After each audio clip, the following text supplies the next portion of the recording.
Hi friends, welcome back to our channel. ఈ వీడియోలో దొండకాయ వేపుడు చాలా హెల్తీగా క్విక్గా ఎలా తయారు చేసుకోవాలో చూస్తాము. ఇక్కడ కొద్దిగా దొండకాయలు తీసుకున్నాను. దీన్ని బాగా సన్నగా తరుక్కోవాలి.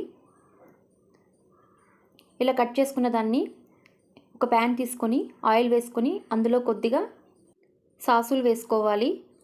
తర్వాత ఇందులో కొద్దిగా ఉద్దిపప్పు వేసుకోవాలి. తర్వాత శనగబ్యాళ్ళు వేసుకోవాలి. బాగా ఫ్రై అయిన తర్వాత ఇందులో కరివేపాకు వేసుకోవాలి. బాగా ఫ్రై అయిన తర్వాత ఇందులో కట్ చేసుకున్న దొండకాయలు వేసుకోవాలి. బాగా ఫ్రై చేయాలి 5 మినిట్స్ వరకు.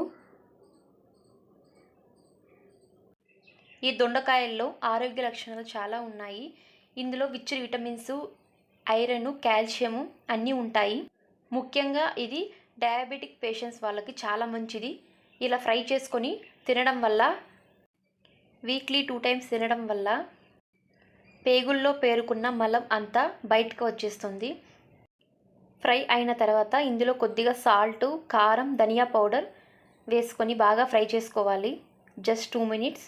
చాలా టేస్టీగా ఉంటుంది, హెల్తీగా ఉంటుంది. తప్పకుండా ట్రై చేయండి. నా వీడియో నచ్చినట్లయితే ప్లీజ్ లైక్ చేయండి, షేర్ చేయండి, సబ్స్క్రైబ్ చేయండి. పక్కనున్న బెల్ ఐకాన్ని క్లిక్ చేయండి. Thanks for watching.